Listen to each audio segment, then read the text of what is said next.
Assalamualaikum warahmatullahi wabarakatuh. Alhamdulillah rabbil alamin. Wabihi nasta'inu ala umuri dunya waddin. Ashhadu an la ilaha illallah wahdahu la syarika lah wa ashhadu anna Muhammadan abduhu wa rasuluh. Allahumma salli wa sallim ala nabiyyina Muhammad wa ala alihi wa sahbihi wa man wala, amma ba'd. Para jamaah yang dirahmati Allah, alhamdulillah pagi ini kita bisa bertemu lagi, dan kita senantiasa berharap mudah-mudahan setiap pertemuan kita, termasuk pertemuan kita pada pagi hari ini, benar-benar menjadi pertemuan yang mendapatkan ridho dari Allah Subhanahu wa Ta'ala. Amin. Para jamaah yang dirahmati Allah, ada orang yang bertanya, kenapa Bapak selalu menyatakan kalimat yang terkait dengan kata ridho? Apa makna ridho itu dan bagaimana kita meraihnya?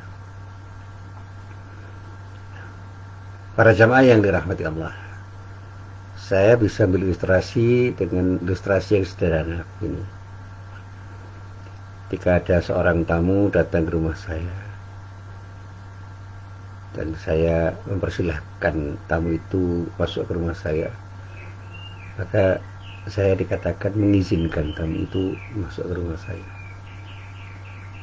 Tetapi pertanyaannya, apakah benar-benar saya mempersilahkan tamu itu dengan penuh kerelaan? Jangan-jangan ada unsur keterpaksaan atau sekedar berbahasa basi, sehingga sebenarnya saya ini tidak nyaman dengan kedatangan tamu itu karena saya tidak menginginkannya. Nah, ketika saya menerima tamu dengan sikap seperti itu, berarti tidak ada ridho di dalam diri saya. Dalam bahasa Indonesia tidak ada kerelaan. Makanya orang Jawa itu mengatakan, wong kuwi kudu iso rilo nan narimo. Artinya apa? Orang harus rela dan bisa menerima apapun yang terjadi pada ketika kita berhadapan dengan semua hal, semua peristiwa yang akan, tengah, dan telah terjadi. Dan sikap itu dikatakan sebagai sikap ridho. Dalam istilahnya orang Jawa, rilo lan narimo. Saya pernah menulis tentang sikap rilo lan narimo itu dalam sebuah tulisan yang saya katakan, orang Jawa itu merasa nyaman ketika dia itu rilo lan narimo ing pandum, yang pada saat kita kaji di dalam bahasa akhlak Islam disebut orang itu punya sikap qanaah. Sikap qanaah itu diilustrasikan sebagai sikap menerima apapun yang terjadi, termasuk ketika mendapatkan nikmat Allah, dan pura kerelaan untuk tidak protes, untuk tidak merasa tidak nyaman, untuk merasa kecewa, tidak ada penyesalan di dalamnya. Sehingga ketika kita itu hidup, kemudian kita mengatakan saya ridho, itu artinya apapun yang terjadi kita terima apa adanya, dan ada sikap kecewa sekecil apapun, sehingga di dalam hati kita itu ada ketenangan, ada kenyamanan, ada kedamaian yang luar biasa. Dan itulah yang terjadi pada orang yang punya sikap ridho. Dan ternyata ketika orang itu punya sikap ridho, enaknya bukan main di dalam hidup itu. Tidak ada sesuatu yang mengecewakan dirinya, apapun yang terjadi. Mendapatkan musibah pun itu diterima dengan apa adanya. Semua berjalan natural saja. Termasuk ketika terjadi musibah yang disebut pandemi COVID-19 ini. Tidak ada yang perlu kita kecewakan, kita resahkan. kita menjadi panik karena musibah itu, sudah terima saja, itu adalah bagian dari peristiwa yang memang telah menjadi takdir Allah untuk diri kita. Nah, pada saatnya kita hadapi saja dengan sikap tenang, karena apapun yang namanya virus itu kan tidak bisa kita usir seketika. Virus itu hanya bisa kita hadapi dengan imunitas kita, kekebalan kita, sehingga sekuat apapun virus itu tidak bisa menimbulkan dampak negatif berupa sakit sebagai akibat dari serangan virus itu. Itu dari sisi diri kita. Tetapi kata orang-orang yang mengerti tentang virus itu bisa dilemahkan dengan rekayasa-rekayasa tertentu, dan kita pun bisa dibuat imun. Ada istilah imunoterapi dengan rekayasa-rekayasa tertentu. Apakah itu rekayasa medis maupun rekayasa non medis. Nah, saya bukan orang yang mengerti dunia medis dan ilmu kedokteran, itu bukan ilmu saya, tetapi saya bisa memandang secara spiritual. Ada kekuatan spiritual dari orang itu yang membuat orang itu kuat untuk menerima apapun dan menerima dampak apapun dari sesuatu yang datang dari luar dirinya, sehingga sekuat apapun serangan musuh itu bisa dihadapi dengan tenang, meskipun mungkin musuh itu akan bisa masuk dalam jantung pertahanan.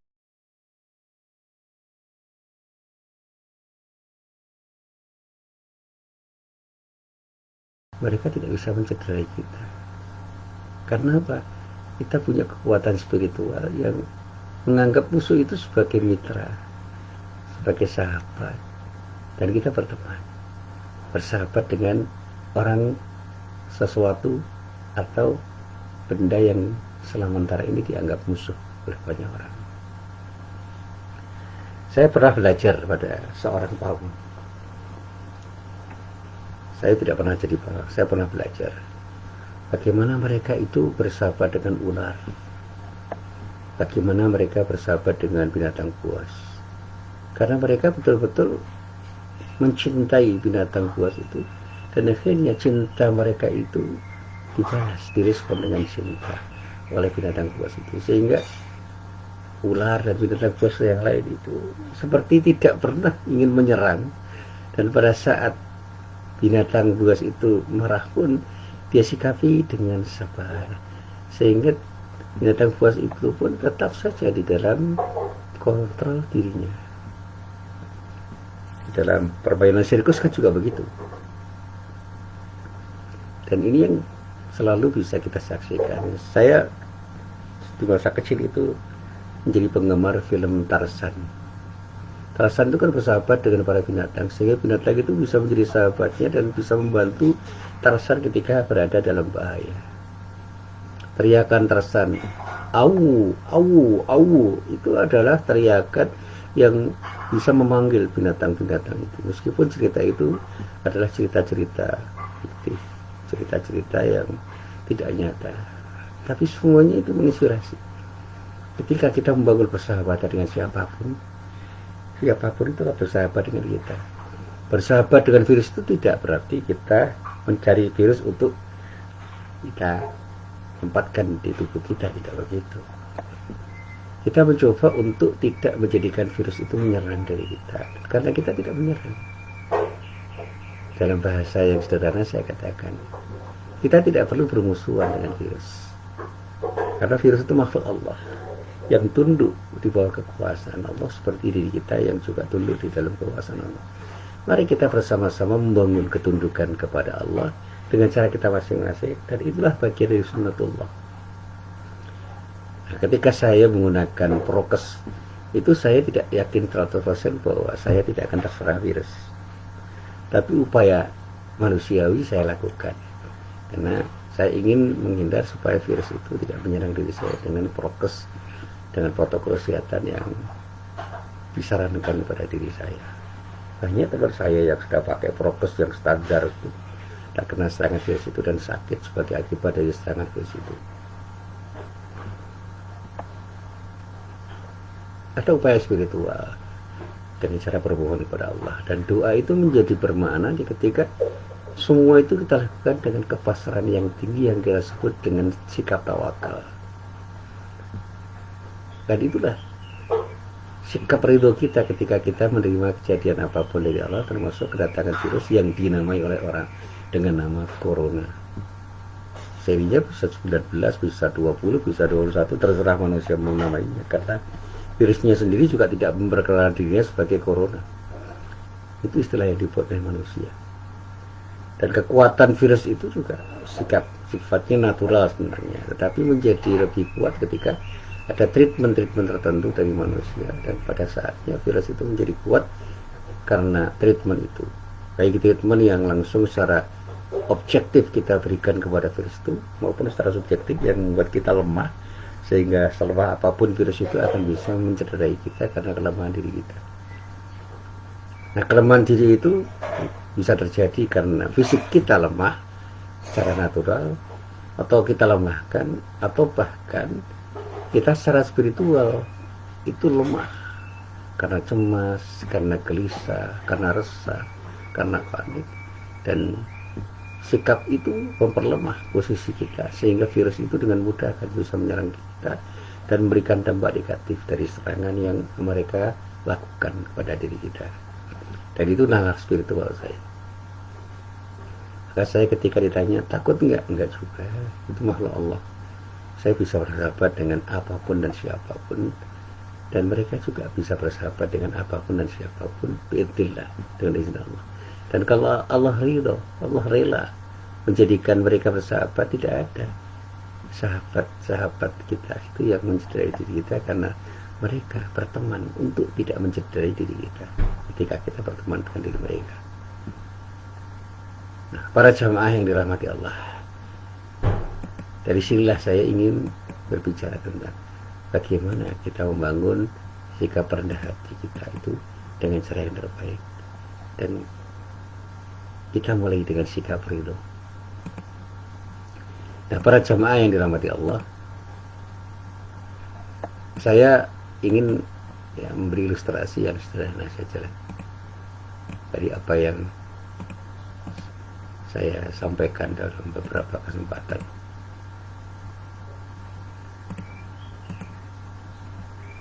Beberapa kali saya ditanya tentang makna itu dan bagaimana cara menggapai itu, dan sampailah saya itu punya keinginan untuk menulis, dan mulai saya tulis dalam beberapa kesempatan. Meskipun sampai detik saya itu menulis terakhir, saya belum menemukan jawaban yang memuaskan. Akhirnya saya temukan jawaban itu dengan uji coba untuk bersikap ridho dalam tindakan saya. Dan saya akhirnya bertemu dengan sebuah hadis yang berisi sebuah doa yang sering dipanjatkan oleh Rasulullah SAW. Di dalam hadis itu dinyatakan bahwa Rasulullah itu selalu berdoa dengan doa, Allahumma a'udhu biridhoka min sahatik wa bimu'afatika min uqubatik wa a'udhu bika minka la uhsi thana'an 'alaika anta kama asnaita 'ala nafsik.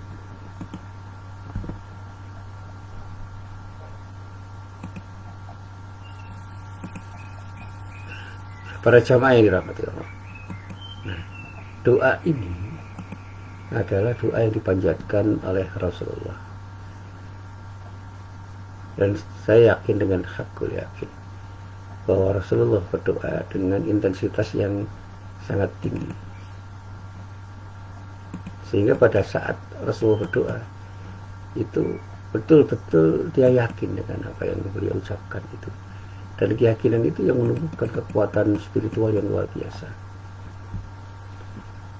Dia menyatakan kalau dalam bahasa Indonesia, ya Allah, ya Tuhan kami, aku berlindung dengan ridhomu dari bahaya murkamu, dan aku pun berlindung dengan ampunanmu dari bahaya hukumanmu, dan aku juga berlindung kepadamu dari azab yang bisa kau berikan kepada siapapun, termasuk kepada aku. dan aku tidak bisa menghitung pujian atasmu. Engkau adalah sebagaimana engkau memuji atas dirimu. Ini adalah satu kepasrahan. Di dalam riwayat yang lain ada sedikit berbeda kalimatnya. Allahumma inni a'udzu biridhoka min sakhatik wa a'udzu bi mu'afatika min 'uqubatik wa a'udzu bika minka la uhsi thana'an 'alaika anta kama asnaita nafsi.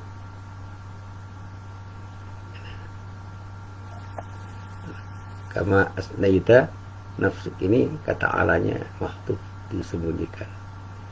Nah, sebenarnya dua hadis itu ya mengisyaratkan sesuatu yang sama. Nah, bahwa Rasulullah itu betul-betul merasa lemah ketika berhadapan dengan apapun dan siapapun, karena kekuatan itu berasal dari Allah, dan ketika Allah memberikan kekuatan tidak ada apapun yang bisa mengalahkan dirinya. Karena begitu Allah itu memberikan kekuatan, tidak ada kekuatan yang bisa mengalahkan kekuatan Allah yang diberikan Allah kepada siapapun, dimanapun dan kapanpun. Nah, para jamaah yang dirahmati Allah, kita pantas bertanya pada diri kita sendiri, apakah selama ini kita sudah ridho terhadap Allah, rela untuk menerima apapun yang datang dari Allah, rela untuk bertuhan kepada Allah, rela untuk menerima Islam sebagai amal yang harus kita yakini, rela untuk menerima Nabi Muhammad SAW sebagai Rasulullah yang pada saatnya harus kita ikuti. Dan satu saat saya merenung, kenapa Rasulullah sendiri perlu memohon ridho Allah itu? Ternyata memang manusia itu lemah. Tanpa ridho segalanya itu bisa tidak baik. Maka saya katakan, rezeki yang diridhai Allah itu adalah rezeki yang kita peroleh dengan cara yang memang selaras dengan apa yang digariskan oleh Allah, sehingga rezeki itu penuh berkah. Saya tidak pernah merasa puas ketika mendapatkan uang yang sangat banyak. Jadi ketika uang itu ternyata tidak saya perlukan dan tidak memberi makna apapun pada diri saya. Nah, orang bisa tertawa, tetapi itulah pengalaman hidup saya. Dan orang bisa mengatakan bohong, ya silakan saja. Tetapi saya bisa merasakan sekecil apapun rezeki dari Allah, termasuk ketika saya mendapatkan uang. Ketika uang itu memang sedang saya perlukan dan bisa saya gunakan dengan sebaik-baiknya, saya merasa puas. Ada kenyamanan, ada kedamaian, ada ketenangan di dalam hidup saya. Dan itu saya ilustrasikan ketika saya memberikan uang misalnya 5.000 kepada seorang pengemis yang biasa diberi 2.000. Dia memandang saya misalnya, itu perasaan yang penuh dengan keheranan. Dia mencoba untuk menerima semua itu dengan bahagia, dengan rasa syukur. Padahal uang 5.000 itu terlalu kecil untuk orang yang punya duit banyak. Tetapi bagi seorang pengemis yang tidak punya duit, luar biasa. Dan itu pernah saya ceritakan kemarin ketika ada seorang pengendara mobil Fortuner memberikan uang 50.000 hanya untuk membeli tisu yang harganya tidak sampai 10.000 dan tidak mau diberi kembalian. Luar biasa itu penjual tisunya itu, senangnya bukan main. Dilekatkan uang 50.000 itu ke dadanya sambil mengucapkan terima kasih. Ridho dia, betul-betul rela, betul-betul nyaman, tidak kecewa, tidak ada kecewa sedikit apapun, dan betul-betul ada ketenangan jiwa di dalam dirinya ketika mendapatkan uang yang berjumlah 50.000 itu. Nah, para jamaah yang dirahmati Allah, ridho atau rela menerima dengan senang hati itu akan membuat kita nyaman, tenang, damai. Di dalam ridho ada cinta. Di dalam ridho ada kerinduan. Di dalam ridho ada sesuatu yang membuat kita itu merasa damai, merasa cukup, punya hati yang lapang, sehingga kita menjadi legowo dalam bahasa Jawa. Berbeda dengan ketika kita itu tidak ridho, ada kebencian, ada ketidaksenangan, dan kita tidak menerima apapun yang kita terima itu, sehingga mungkin kita akan marah, kita akan membenci, dan kita akan bersikap dendam pada orang yang membuat kita tidak ridho itu. Para ulama mengatakan, ini yang pernah saya dengar, saya baca dan saya diskusikan dengan beberapa orang. Ridho itu punya dua sisi. Yang pertama, ridho kita kepada Allah, dan yang kedua ridho Allah kepada diri kita. Nah, ridho seorang hamba kepada Allah itu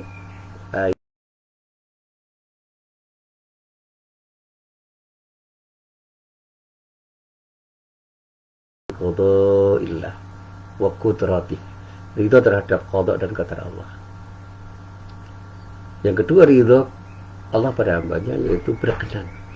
Allah berkenan untuk menyaksikan dan menyukai hambanya yang menjalankan perintahnya dan menjauhi larangannya. Sekali lagi saya katakan, kalau kita itu ridho pada Allah, artinya semua ketentuan Allah itu ya kita sikapi dengan rela. Kita tidak membenci apapun yang menjadi ketetapan Allah. Dan ketika Allah ridho, artinya Allah menerima, berkenan untuk menerima diri kita. Karena apa? Kita sudah menjalani perintahnya dan menjauhi larangannya. Nah, di dalam kaitannya dengan ridha Allah terhadap hambanya, hanya ada satu hal yang harus kita pahami.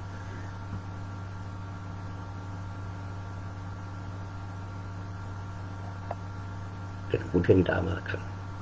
Serahkan semuanya kepada Allah. Setelah kita berupaya untuk taat kepada Allah dengan seluruh kemampuan kita, kita hanya diwajibkan untuk berusaha, sementara hasilnya kita serahkan sepenuhnya hanya kepada Allah. Nah, sementara itu ketika kita bicara tentang ridho kita kepada Allah, kata para ulama itu baru memiliki dua dimensi, yaitu pertama ridho billah, yang kedua ridho lillah. Ridho billah itu artinya cinta atau rela kepada Allah, berarti bersedia mengimani dan menjadikannya sebagai zat yang wajib kita ibadahi, kita sembah. Kita tidak bersikap syirik, dan kita mohon pertolongan kepadanya, dan kita taati syariatnya. Sedangkan kada ridho alillah berarti menerima ketentuan atau takdir Allah. Kita terima rezeki dari segala sesuatu yang ditetapkan oleh Allah.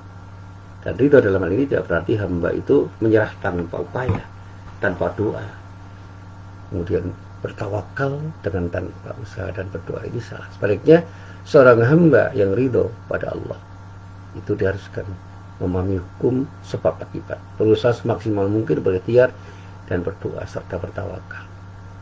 Ridho kepada Allah mengharuskan seseorang untuk selalu beriman kepada Allah, termasuk beriman kepada qada dan qadarnya, mencintai dan menaati syariatnya, mencintai Rasulnya, mengikuti atau meneladani Rasulullah, menjadikan Islam sebagai agama pilihan hidupnya, dan mengorientasikan hidupnya dengan penuh keikhlasan untuk mencari cinta dan ridha Allah. Jadi kita harus rela untuk menerima ketentuan Allah seperti apapun, termasuk menerima syariat Allah sepenuh hati, dan pada saat kita terima syariat Allah itu kita jalani dengan tanpa ada keterpaksaan. Nah, para jamaah yang dirahmati Allah, selanjutnya para ulama itu mengatakan bahwa ada 3 kategori ridho yang harus dimiliki oleh setiap orang kepada Allah. Yang pertama, ar-ridho bisyara'illah, ridho terhadap syariat Allah, yang punya makna kita itu harus menerima dan menjalankan syariat Allah dengan ikhlas dan penuh dedikasi, penuh pengabdian. Jadi sekali lagi, kita terima syariat Allah, kita jalani semuanya dengan ikhlas dan penuh pengabdian, sehingga ada cinta kita kepada syariat Allah. Karena cinta kita kepada syariat Allah, kita jalani semuanya dengan nyaman, dan semua jadi indah. Nah, yang kedua, ar-ridho bi qadaillah, ridho terhadap ketentuan Allah, yang bermakna kita tidak menolak dan membenci apapun yang telah ditetapkan Allah, termasuk segala sesuatu yang tidak menyenangkan seperti musibah saat ini. Jangan pernah kita tidak senang dengan adanya pandemi COVID-19 ini, karena ini adalah bagian dari ujian Allah, dan ini adalah bagian dari cara Allah untuk meningkatkan derajat iman kita kepada Allah.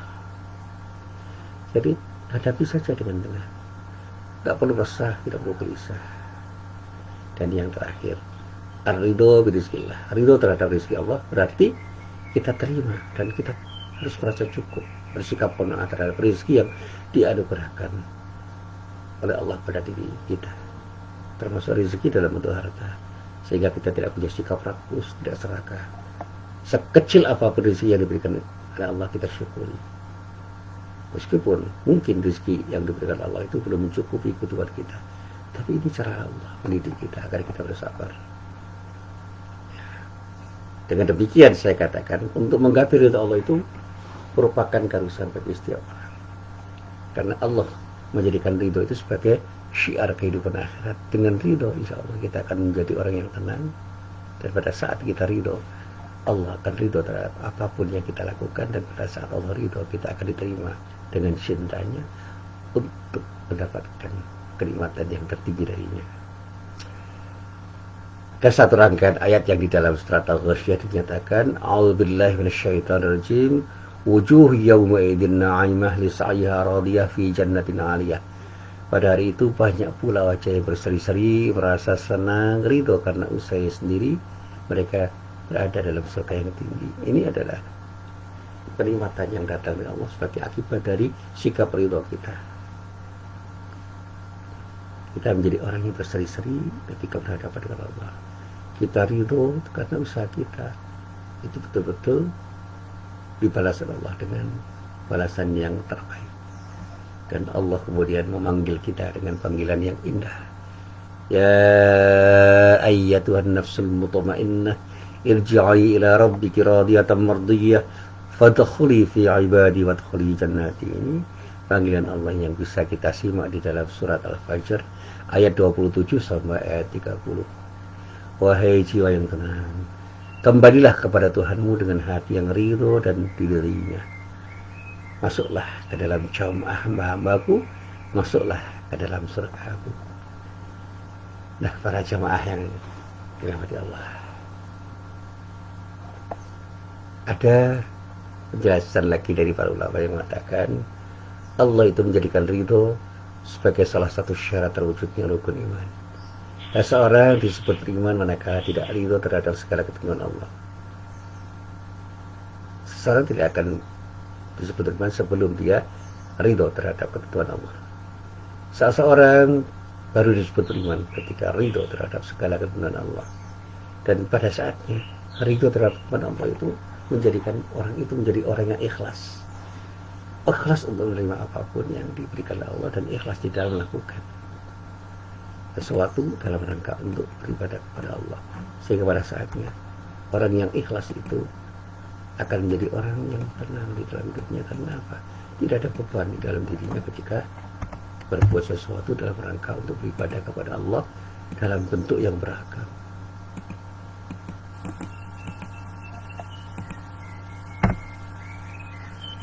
Para jamaah yang dirahmati Allah,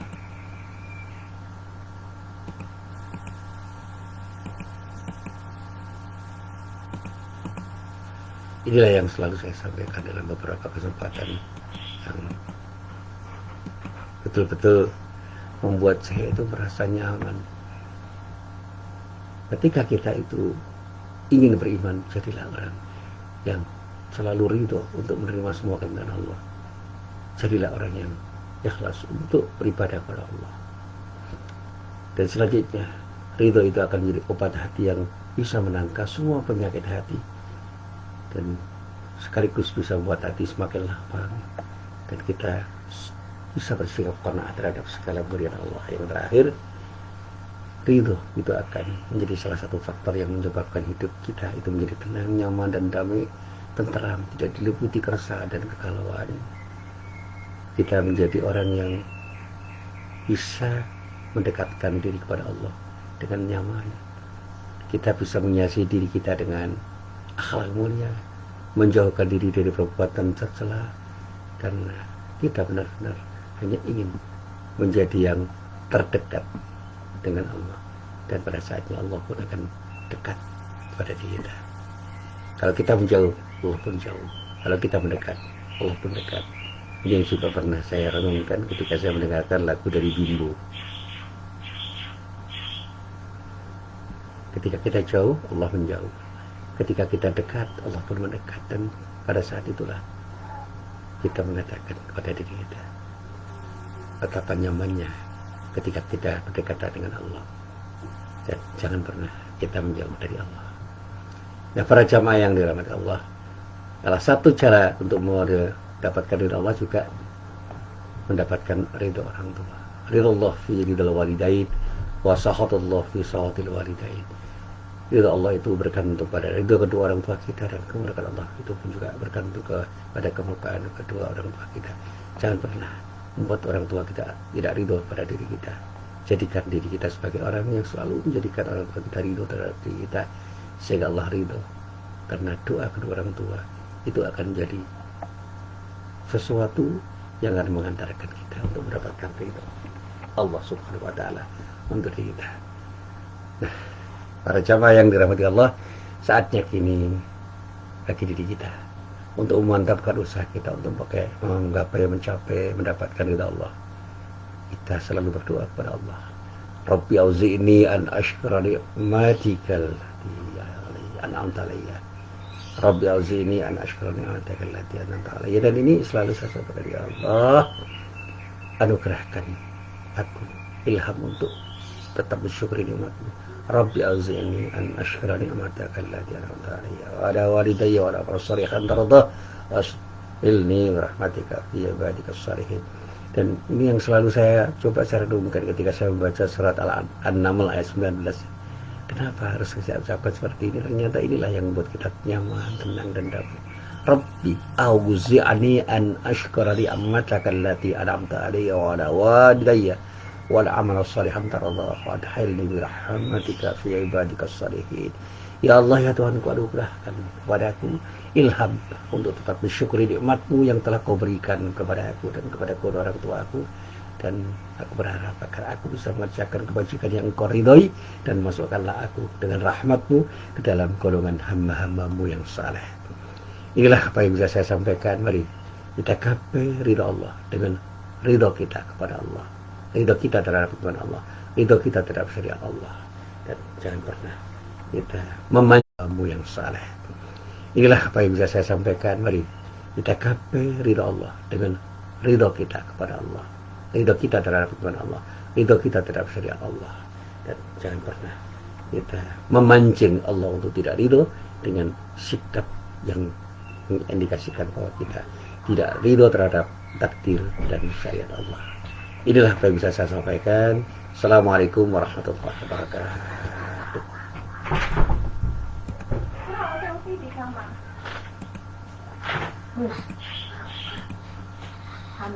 Hamil.